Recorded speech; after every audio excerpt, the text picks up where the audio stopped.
love the idea of being able to build something and put my mark on a tangible impact of something that I owned. The biggest challenge I dealt with for a few months at Procter Gamble was I wanted to get Head & Shoulders shampoo 50 cents less on the Walmart flyer because I thought that would increase my sales. And I battled as hard as I could. That was the biggest problem I had. And then I come into the family business and we get to look at opening up new product categories and new markets and speaking to new businesses and dealing with challenges in supply chain. And we look at opportunities for growth. And when you're a real entrepreneur, controlling your destiny, you can do a lot more. And I love the possibility of being able to do that if it's a brand that really cares about the consumer experience, that is usually selling their products for a premium. Investing in elevated design and packaging is a real critical way and a real easy way to make sure that that customer has a warm and fuzzy feeling when they think about your brand. Strengthen the love, the legacy, and the lifestyle in your family business.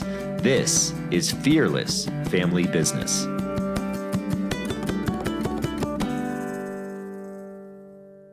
Hey everyone, welcome to the Fearless Family Business Show. My name is Adam Hill, and today's episode is a real gem. I interviewed Ben Hertzman, president of Progress Luv2Pak, a company founded in 1917 as a packaging company out of Canada and is now in its second generation. More on that to come in the interview. But one thing you'll get from this episode is this: legacy does not have to mean doing things the way that they've always been done. Ben's story reminded me that honoring the past means having the courage to innovate. And sometimes that means getting back to basics, even after you've left some of those basics behind. So if you're navigating your own transition, this one is going to hit home with you. Stick around and don't forget to subscribe for more real conversations on leading with love, legacy, and lifestyle, and building a family business that thrives. Ben Hertzman, welcome to the show. I'm so glad you're here today. Thanks for being here. Adam, it's a pleasure to be here. Yeah, we were just talking offline about the connection we have. We have a bit of a Toronto connection in that my great-great-grandfather was leaving Toronto back in the early 1900s, I think, while the founder of your company, Morris Lukovsky, was coming into Toronto to start the business, to start Progress Paper Box, which eventually became Progress Luv2Pak. So cool little connection there, and there's not a lot of family businesses that last into the multiple generations, especially ones that were started in the early 1900s. And yours is interesting too, because you've had the unique perspective of being a second generation family business twice. So love to hear from from your words how you started. What was the business? What was the origin story of Progress Luv2Pak? Adam, it'd be a pleasure to share it with you, and thank you so much for having me here today. So the story of our company goes back to 1917, where our founder, Morris Lukovsky, escaped World War I in Russia, came to Canada, couldn't speak the language, needed a job, and found work in a factory making hats. Because, in 1917, a lot of people wore hats. So sitting there sewing hats every day, he saw that every hat was placed into a beautiful box. And he said, you know what, why don't I open up a hat box factory? So he did. And started the business small. They were working with a lot of the retailers that you might know that are still around to this day, like Hudson's Bay and Holt Renfrew. But the business grew from hat boxes into all different other types of gift boxes that clothing companies would use and different retailers would use. Mr. Lukovsky brought his two sons, Meyer and Lou, into the business, and that family operated the company for pretty well close to 60 years. My family came to Canada around the same time, and my family was in the clothing business. My great-grandfather had one single store in downtown Toronto, and my grandfather and two of his partners, my two great uncles, took the business as one of the first discounters in the apparel business, grew it from one store to 30 stores, took the company public, and he sold it when he was in his late 40s. So my grandfather then spent the rest of his life, investing and traveling and in Florida, and worked really hard and was really fortunate. But my dad didn't have a family business to go into. So he got his MBA from the University of Toronto, He went to go work in the grocery industry for many years at the Oshawa Group, which ended up getting acquired by Sobeys. He was there for 5 or 6 years and, wanted to buy a house and raise a family, and asked his boss if when he'd become a vice president. His boss said, wait another 10 years and we'll see. So he left and went to go do some consulting, working in a couple of different small businesses. And being a consultant, he was giving all this advice to his clients on how to run their business. And he's thinking, I could probably just run the business better myself. So he's in his accountant's office one day saying, I'd love to buy and run a small business. And his accountant said, why don't you go talk to my Uncle Lou? He's got an old box factory he's looking to sell. And that's how the connection was made. This is back in 1981, so almost 45 years ago. And at that time, we had a little box plant up in North Toronto. Everything we sold was what we produced ourselves in-house. We were running a couple of different kinds of boxes for gift shops, clothing shops. We were doing a lot of board games. One of the big wins my dad had was a year after the company. He won the contract to produce all the boxes for Trivial Pursuit, which was a huge hit in the 80s. Over time, as the business grew, our customers started asking us for things that we didn't produce ourselves in-house.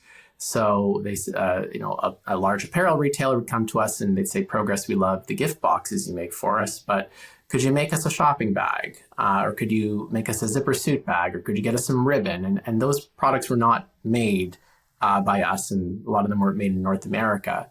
So my dad reached out to his uncle, my great uncle Arnie, who had helped our family clothing business be a discounter by importing back in the 60s.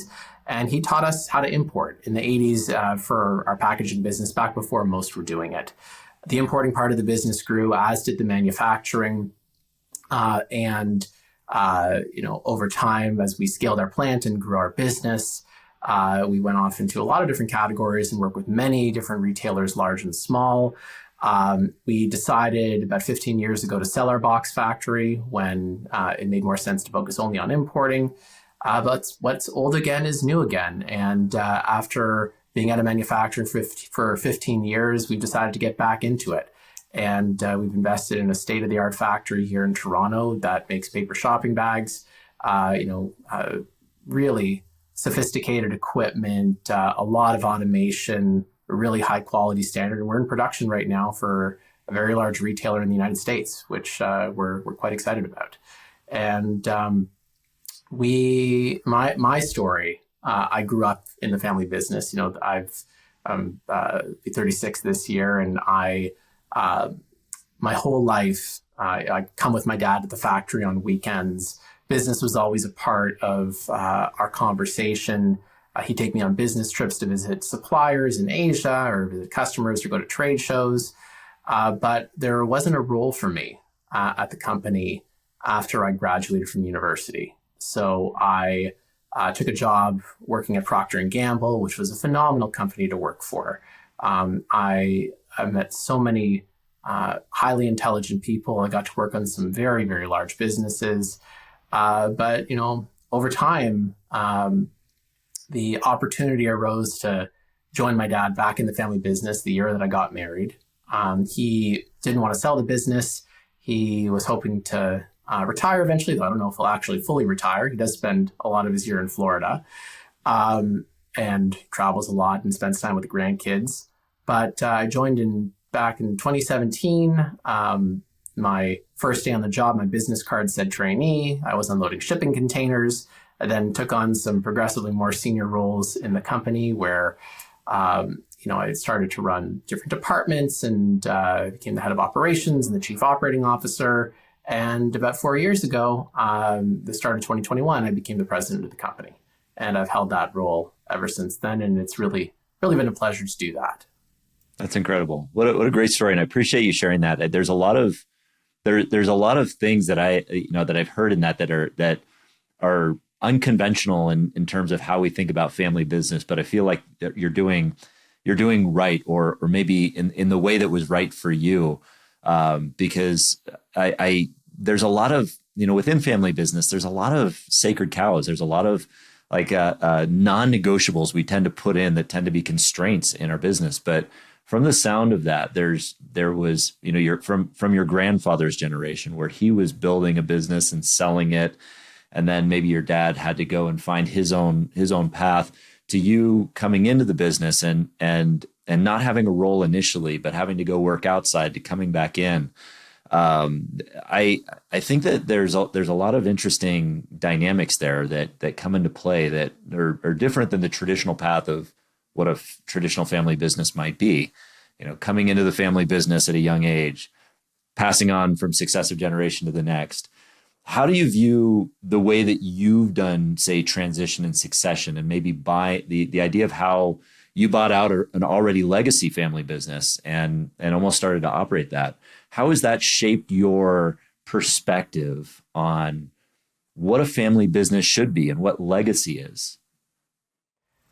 Adam, those are really great questions. And, I can really only speak from my experience because it's how our family has navigated running, operating, and transitioning this business over the almost 45 years that we've had it. Mm-hmm. But my dad is a real bona fide entrepreneur. He took a significant risk in his early 30s to buy this business. It's been the primary source of providing for our family, our large extended family, for so many years. And to have the opportunity to join him in it, I feel very fortunate to do that. The way that we did it, and something that I feel very strongly about for anyone looking to join a family business, is really the importance of getting experience outside at a large, reputable, multinational firm, ideally in a different industry, something where you can go learn what it's like to be an employee, where you have to be promoted on your own merit, where you have to work hard, where your name isn't on the door. That's really, really critical. And at P&G, I was fortunate to do pretty well. I got promoted a bunch of times and moved around and worked in some very large businesses, and I could have stayed there. I was, I had a wonderful boss, was working in a large team on some really big projects, but the opportunity arose to come back. And when I came back into the business, my dad had been running it for 40 years by that point. And he had almost 40 years. He had a lot of things that he had set up that had just been developed over time, not as much with knowledge of what other companies were doing to be successful. And I think that by bringing the perspective of a successful multinational, is able to incorporate a lot of those ideas into how we operate. And some of the things might be relatively small and intangible, but have had sizable impacts. How we build a strong corporate culture, how we develop and grow our talent, how we integrate technology into our business, how we think about evolution and innovation, how we work with retailers, how we build systems and processes. These are all things that it's difficult to learn from a book or from a course, but if you immerse yourself in a different company, you can then bring that back into your business. And certainly business connections, if they arise, that you meet over the years. But if your only business experience is working in your family business, I feel that that's a lost opportunity. And some of the more successful second and third generation folks that I know have gone to get a great education and gone to work elsewhere to build up that expertise so that when the time is right, they can bring it back into the business. And if the time isn't right, if they find that they really love their career outside of the business, or they decide they want to do something themselves, that opportunity is still there for them.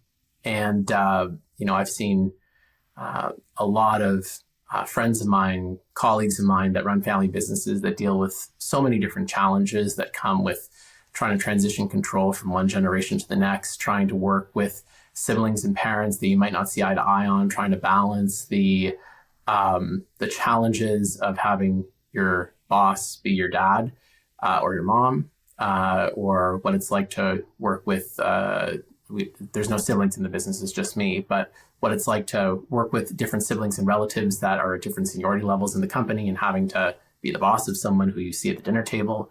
All those sorts of challenges, nothing really prepares you for them. Being in a family business is unique, and you do your best. And I'd like to think that we've done all right. Yeah, it sounds like, after however many generations you've been in this business and open-minded to different forms of transition and the evolutions that you've had, seems like it's been a very big success for you. So thinking back on that time when you did, when you did first explore, coming into the family business right out of college or what have you, and made the move into Procter Gamble, what was how did you feel at the time when you learned that there wasn't an opportunity in the family business? Was it okay by you? Did you kind of have some resentment there? What was your feeling around that at the time? No, I was totally okay with it. I wanted to stand on my own 2 feet, and it took me a long time to get into Procter Gamble. I actually had to apply 3 times before they finally let me in. And persistence helps, right? Well, it's funny. The first time I applied, I was in my second year. I was a sophomore at university, and the recruiter said, "Oh, we don't hire sophomores." And then I was a junior, my third year, and they said, "Ben, you don't really have the qualifications we're looking for." So I went to go work at Cadbury for a summer selling chocolate, which was a really phenomenal experience. Sure. I was everyone's best friend because I was going from store to store in the heat of summer, picking up cream eggs and mini eggs and all these Easter displays. Because, in June, why would you have Easter chocolate out in a convenience store? And my boss at the time, I said, "What do you want me to do with this stuff?" And she said, "I don't know, give it away to your friends, or throw it out." So I had this giant, the 2 Tupperwares the size of bathtubs sitting in my parents' basement, filled with chocolate. And I would just, every time I'd go see someone, I'd bring them a bag of chocolate. I was everyone's best friend for the summer, which was pretty cool. We would have been best friends, let me tell you. Yeah, absolutely. It was a really interesting experience, cutting your teeth, trying to sell in chocolate to grocery managers and convenience store owners. That's how you learn. And then the third time I went back to Procter & Gamble, was the same interviewer, a guy named Jory Platt. And he looked at me and said, "Ben, I admire your tenacity coming back a third time." And I ended up getting the job, which was great. And I lived in Vancouver for a couple of years, and then I came back to Toronto, worked at the head office. And like I said, Adam, I could have stayed there. I really enjoyed what I was doing. There was never any expectation that I was going to come into the family business. It was on the back burner as maybe a possibility far into the future, but it wasn't a given. I didn't know if my dad wanted to sell the company. I didn't know what his plans were. I'd always grown up around the family business. Like if there was ever a period of time, for example, during a summer where maybe there was a gap between my summer job and the start of school, like there was, 2 or 3 weeks, there was no bumming around at home. That didn't exist. And my dad said, no, you're coming to the business and you're helping us update our website. Like that was just expected. And I was happy with that. And I'd come to the company holiday parties, and I'd always be around the different people here. But there was never any expectation, never any pressure to join the family business, which I felt very fortunate about. But when the opportunity arose, you don't say no to that sort of a thing. Sure.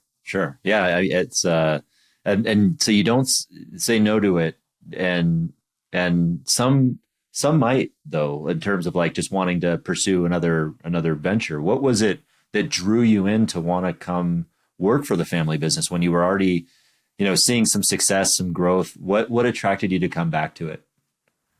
A few things. I love the idea of being able to build something and really put my mark on a tangible impact of something that I owned. And when you work for a large company, you're really playing in a sandbox with a very small set of parameters that you can control. Like a lot of large companies will say, "Oh, this is it. We have an entrepreneurial environment here, and you can own and manage your business." But the reality is, like the biggest challenge I dealt with for a few months at Procter & Gamble was I wanted to get Head & Shoulders shampoo 50 cents less on the Walmart flyer because I thought that would increase my sales. And I battled as hard as I could to get the price of the shampoo 50 cents cheaper.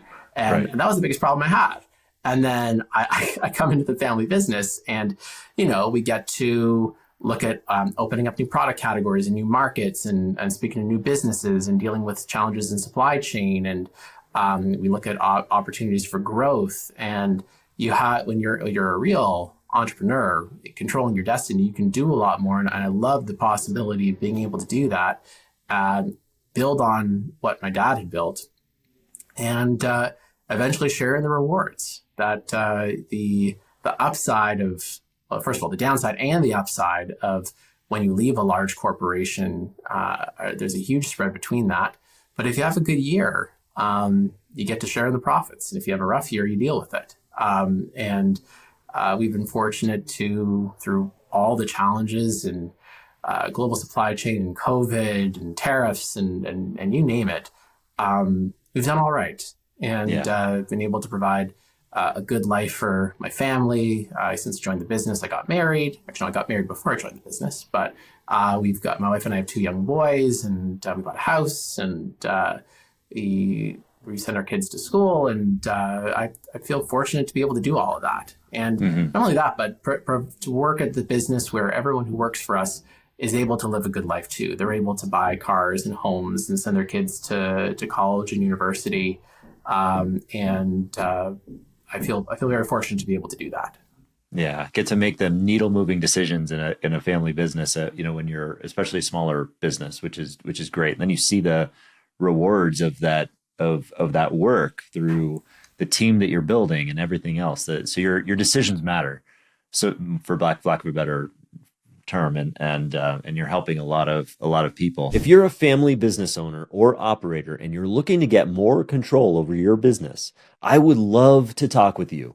I want to give you a special invite to request a free 90-minute workshop with me to learn the powerful tools of EOS, the Entrepreneurial Operating System. Just shoot me an email at adam.hill@eosworldwide.com. Again, that email is adam.hill@eosworldwide.com. I'll put that in the show notes as well, and I look forward to talking to you soon. I'm curious to know, though, like coming from that big global conglomerate, environment, to the small business, what kinds of systems did you bring over? What kind of knowledge did you bring over and apply to the family business that you think that maybe smaller businesses could benefit from? There's a few things, I'd say. A lot of it had to do with some smaller intangible things. Like the team I was on when I was at Procter Gamble was the Walmart business. And there were 100 people on the team. It was over $1 billion in sales in Canada. And we had a phenomenal leader named Lisa Bradford, who I'm still in touch with. And the way that she built a culture on her team with the transparency, the recognition, how she communicated with the team and on a weekly basis, that whole philosophy of how you build a culture around your team, how you recognize and reward success, you share the challenges you're dealing with transparently. You grow the people on your team. A lot of those intangible things I brought back to our company. And how she ran her weekly huddles and how she did recognition is exactly how we run our town halls. I looked at a lot of different systems and pieces of technology about how we think about inventory management, customer relationship management, how we think about marketing. All of those things, which I had exposure to, which we weren't doing here, piece by piece, I brought back into the business. And there's small things that'll pop up from time to time that, something that happened many years ago, negotiating with whoever it was, or being part of a team that worked on a particular project, where you think, oh, I remember that, and I can now bring that experience back, or bring that insight back that can help me in my business. And but going from a large company where there's, let's say, one, business is guaranteed. Like Procter & Gamble knows roughly how much shampoo, diapers, razor blades, toothpaste they're going to sell year to year, because it's a relatively stable commodity. But you're in a small business. No business is guaranteed. Right. You have to, a lot of times bid on business season to season, year to year. Of course, we have contracts that renew and customers with low churn, but we still have to, earn every dollar we have. And that's a big change. When you go from working at a huge company where anyone will take your phone call to, being a mid-sized operation, but still, you try to reach out to someone and you're not doing business with them, and they don't return your phone calls, and that you learn to work with that. And Right. but when you eventually get the opportunities and you start to work with these retailers and brands, you're able to build really strong, meaningful relationships, which I quite liked a lot. But yeah, I could keep on going. There's a ton of differences between a large company and a small company. And I remember early on in my career when I started to bring some of these ideas to our business, a lot of our team members would say, this isn't Procter and Gamble, Ben, this is a much smaller company, and we've been doing things a certain way for a long time. And I had to learn what would work and what wouldn't work, because you can't just flip a switch overnight and try to implement a ton of things. It won't go very well. Right. Yeah. There's a culture, especially in longer term legacy companies, that kind of dictates that, that's the way we've always done things. We had that little song that we sang within our business too, of, every time we come in with a potential change, that would be the song that everyone's singing, but this is the way we've always done things. And, sometimes that's good. Sometimes it's bad. And for a company like yours, seeing what you've gone through, and we kind of talked a little bit about this before we went live, but we talked about the idea that, that unsexy businesses tend to be the ones that might be sustainable for a longer period of time. We come from a background where we're industrial, water treatment, chemicals, not very sexy, but definitely necessary. Packaging, that kind of thing, which is definitely necessary, but maybe not the sexiest thing. Although you do make it as sexy as you can, I know that. But how do you? But you've also shown a lot of evolution over time, since the founder who was creating boxes for hats, and which that business alone probably went by the wayside at some point when hats weren't fashionable anymore. But the evolution is what kept you alive. How do you balance that evolution while also kind of keeping the traditions alive that might keep the culture what it is? It's a great question, Adam. And I'd say that you have to pivot and adapt as things change in your business, and things particularly beyond your control. We follow our customers, and a lot of our customers have stayed with us for decades, but the things they buy from us have changed over the years. And I'll give you an example. For most, if you were to walk into a shopping mall 20 years ago, every single store that sold clothing, let's say you buy a sweater, they would give you a free gift box at holiday time. And we made most of them for the large retailers in North America. But particularly leading up to 2008 and the financial crisis, when a lot of these retailers started to struggle, one of the first things that got cut from the budget were these holiday gift boxes. And that part of the business became challenging, that they were replacing holiday gift boxes with other things. They would do, a nice shopping bag, or you could wrap it up in tissue paper or something like that. I remember my dad saying, as he saw customers start to claw back on the use of that particular product, he said, if Jesus Christ was a gift box salesman, he couldn't sell a gift box as well as we could. And that was the truth, because the market just declined. But we replaced that business with a lot of different things for many of the same retailers who loved working with us. They just weren't buying what a particular category that we were selling. So it didn't make sense to have all that capital tied up in a box plant that was heavily seasonal. We had a colleague in the industry that supplied cake boxes and cupcake boxes and all different sorts of things to the grocery industry, where that business was not seasonal, and they had old equipment, and they were able to buy all of our equipment and take most of our people. And it was a win on both sides. And we traded out manufacturing gift boxes for importing beautiful shopping bags and beautiful reusable totes and so many different things. Yeah. And what stayed the same, we have a relentless focus on quality. Most companies say that, but we actually live it. And our commitment to quality really comes from not wanting to make the same mistake twice. That in my business, a lot of the time we sell 25-cent items by the truckload or container load. And when you're making millions of something, anyone can make a nice sample, but to run something within a high degree of standard and tolerance over and over and over again is a very difficult thing. And, over the years, we've had different clients or different orders have challenges on quality and production where the color didn't match, or there was an issue with the gluing, or there was a smell, or the ink was smeared, or who knows, different things have happened.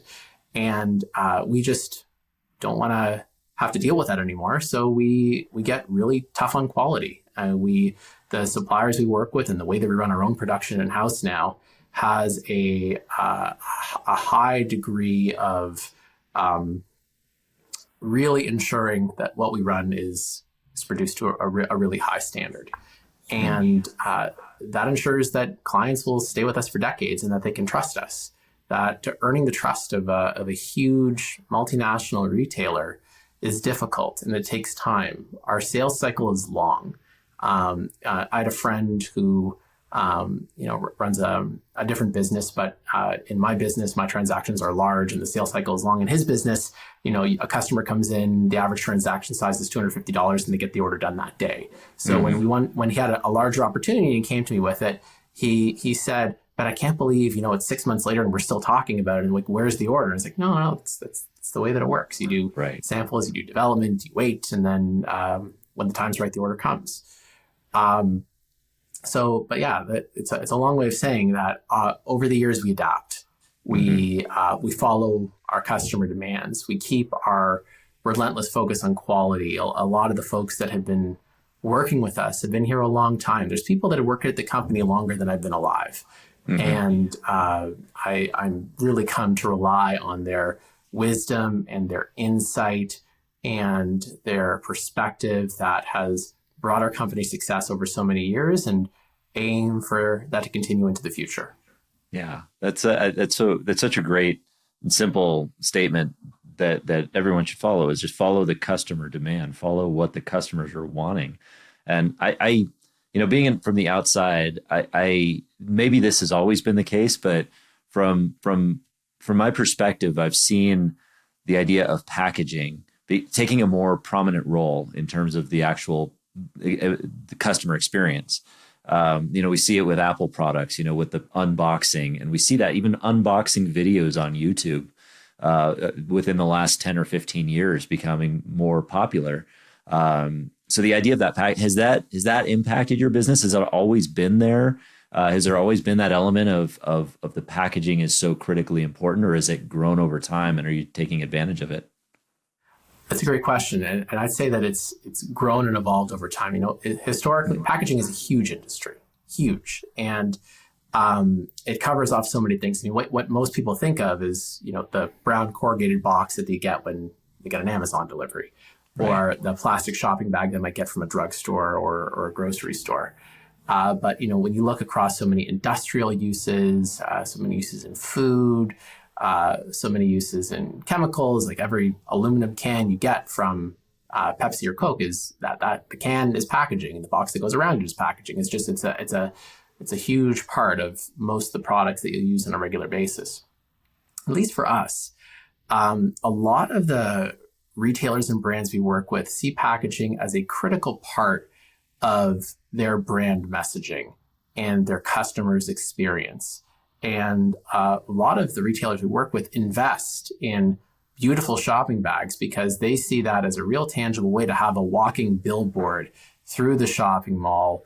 One of our customers that sells men's suits, they have these beautiful suit bags, and they say our best advertising is seeing someone taking their suit on an airplane through the airport in one of my bags. And that's why they pay so much for it. As far as unboxing goes, when you think about how you can create a great customer experience, there's only a handful of ways you can do it. It starts with, if you're running a retail store, it starts with, what brings you into the store? What do you see in out-of-home media that or walking through the shopping mall that makes you want to come in. And then you go into the store and you have the lighting, you have the fixtures, you have the smell, you have the staff, you have the way it's laid out and merchandised, you have the feeling when you try the product on, you have the feeling when you pay for it. All of that creates the experience that someone has with your brand. Now, when you buy something online, which is only going to grow over time, you really have two places to make an impression. One is when the customer's on the website, looking at the product and evaluating options. And the second is when they get the product at home. And when they get the product at home and they open the box and they get to experience it, what is that experience like? If it's the kind of experience you have on Amazon, where it's an item put into a plain brown box or a plain brown envelope and it's cheap, that's one experience. But if it's a brand that really cares about the consumer experience, that is usually selling their products for a premium, investing in elevated design and packaging is a real critical way and a real easy way to make sure that that customer has a warm and fuzzy feeling when they think about your brand. And a lot of our customers, for example, are direct-to-consumer jewelers. And, you think about buying a ring, a bracelet, a pair of earrings, whatever it is like that. The cost of the product is one thing, but how the consumer feels about your brand justifies the fact that they just spent $100, $200, $300, $500 on some jewelry. And that's why most of them are willing to invest in beautiful packaging to have that kind of experience versus, there's a feeling of, let's say you buy a pair of earrings. It's one thing getting it in a little Ziploc baggie, which is how most of these jewelry companies get it from their suppliers, versus it being packaged in a beautiful box and having that experience. And we really are proud to play a role in helping all of these brands give their customers great experiences. Yeah, that's I know that's kind of how I feel. I have that little hit of dopamine every time I get a nice package, and I'm like, oh, it's here, and get to open it. It's a great feeling when it's packaged in a quality way. I want to kind of dive into some of the new initiatives you have too that are happening within this legacy company, but I do want to kind of step into question about the transition that you've made into the role of president of the company. Relatively recently. And, I think your dad is maintaining the role of CEO. How was it stepping into that role of president? What were the biggest challenges that you saw stepping into that role personally? And how did you see, what opportunities did you see to be able to improve over the next generation? Well, first of all, I found out I was going to be president about 5 minutes before it was announced to the whole company. Oh, that's great. Yeah. A traditional fashion of family business, by the way. Let's just do it. Here we go. Yeah. I was the COO of the company, and this was back peak COVID. So 2020, December 2020, we were having So you weren't stepping into any challenges whatsoever. It was totally fine. It was smooth sailing.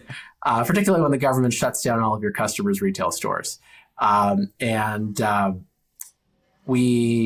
So it was peak COVID. We were having a virtual company Christmas party where we sent everyone food, and we were all eating it together.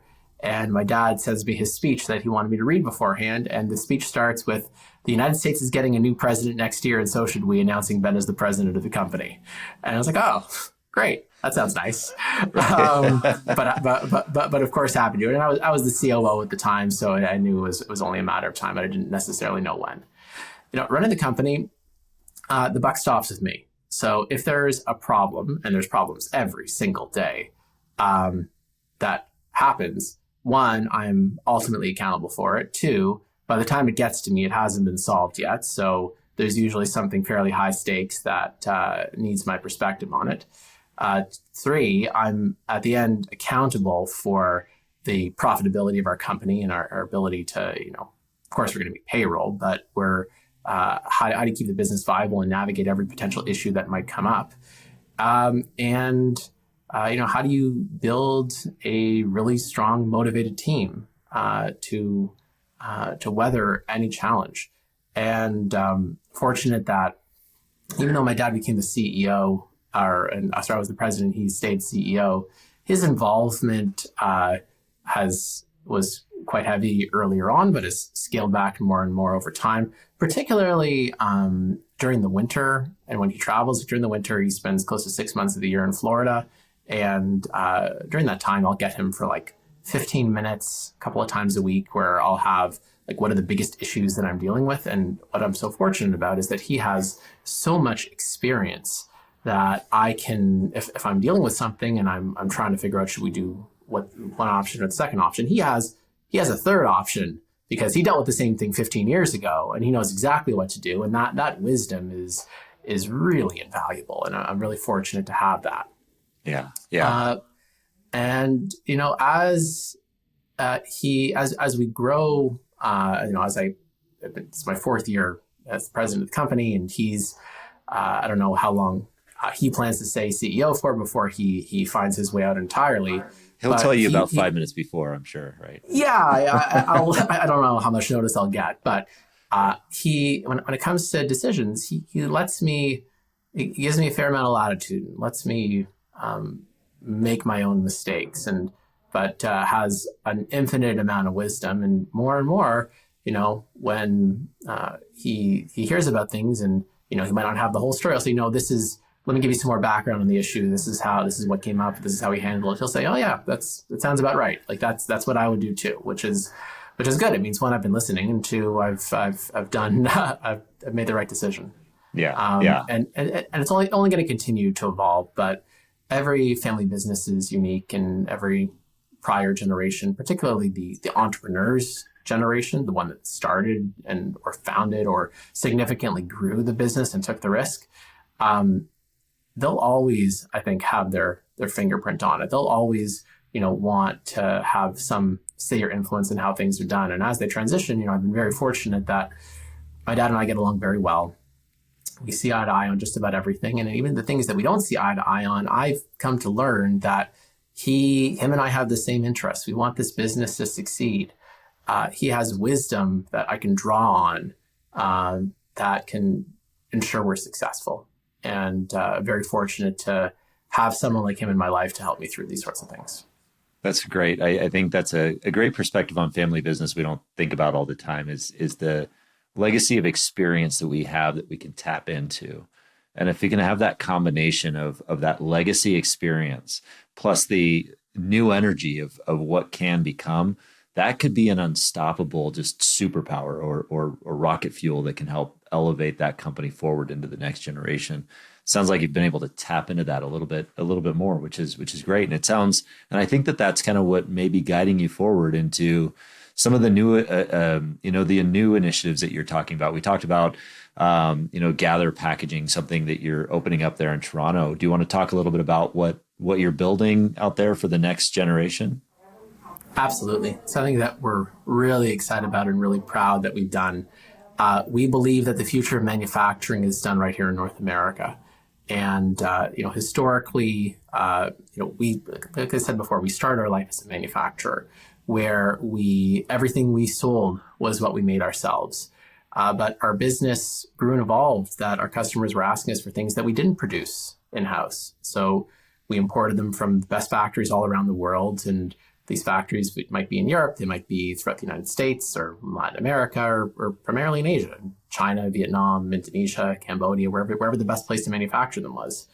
But we saw a few years ago a number of trends that led us down the path of saying, manufacturing domestically is the right solution. One, we have a lot of customers in the United States, and there's trade barriers going in that started in 2017 and 2018, which are making the domestic American market certainly more protectionist, much more expensive to import something than it was historically. Second was the challenges in supply chain that we faced during COVID, where, if we were to import a container from Asia to somewhere in the Midwestern United States, for example, it used to cost around $5,000, and that's the historical price. It got up as high as $25,000. And couple that with big delays and instability, and peaking consumer demand, it was certainly a challenging time, even when there was robust demand for the products that we sold. You add all that together, and coupled with a lot of nationalism and desire for supply chains to move closer to home, we felt the time was right to get back into manufacturing. So we've taken our the building that we own here in North Toronto, did a multi-million-dollar renovation, took all of our finished goods inventory and rented a facility right around the corner from us for all of our finished goods, and have set up a real state-of-the-art manufacturing facility to make the best paper shopping bags in the world right at home.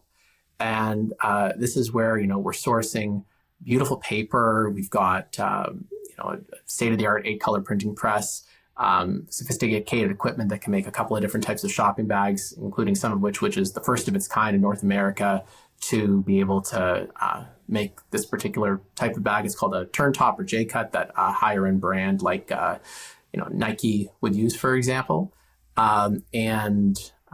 We've been able to bring back some of the people that had worked at our factory before we sold it, and including our plant manager, who's been with us since the early 1980s, which we're excited to have him back.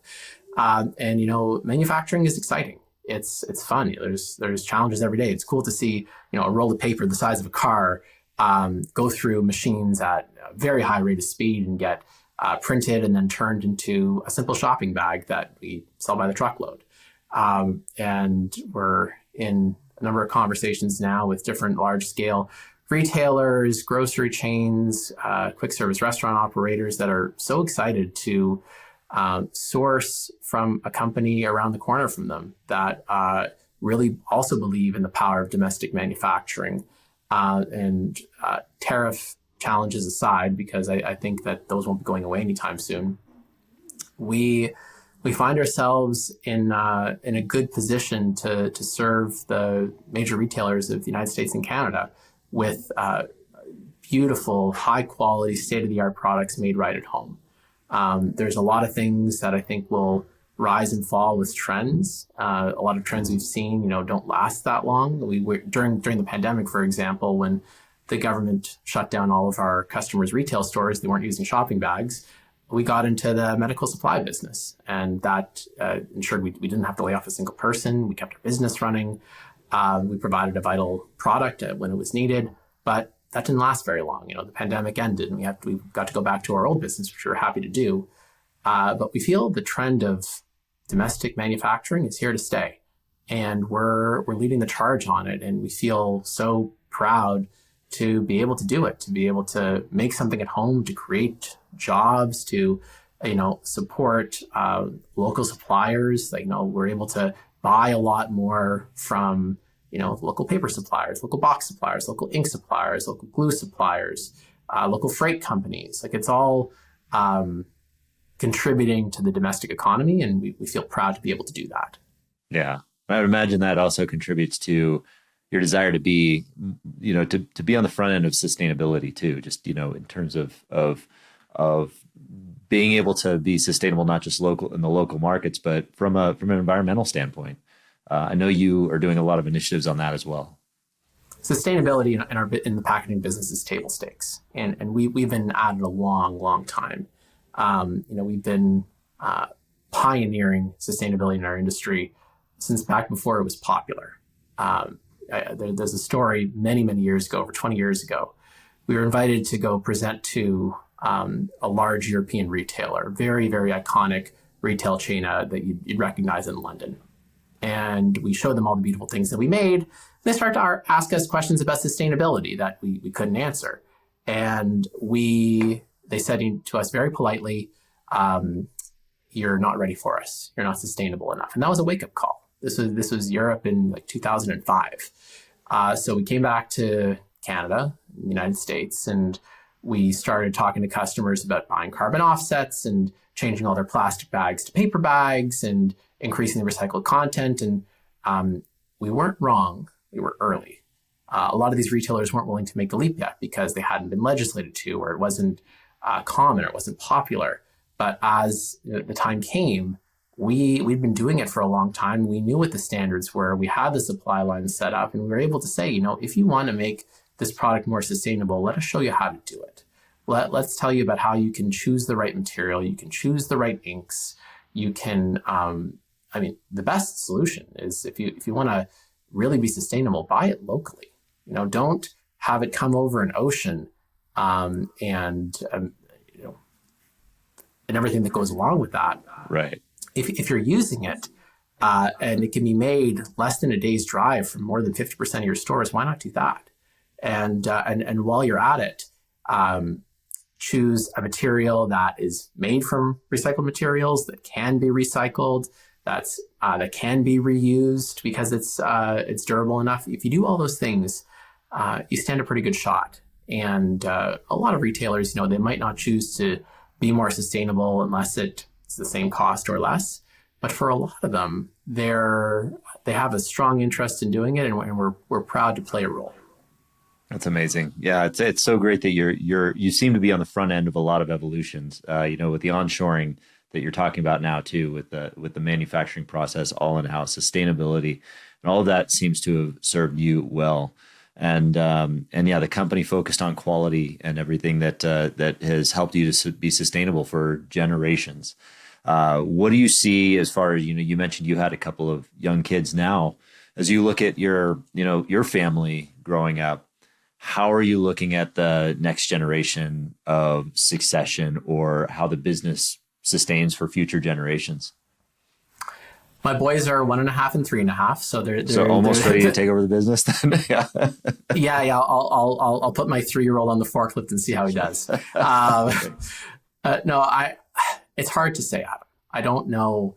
To think that far into the future, I want my kids to certainly grow up around the business, and if there's stuff happening here on the weekends, we did a huge renovation here for several months, and there was a lot of stuff happening. So I'd always bring my son with me to walk around and check it out.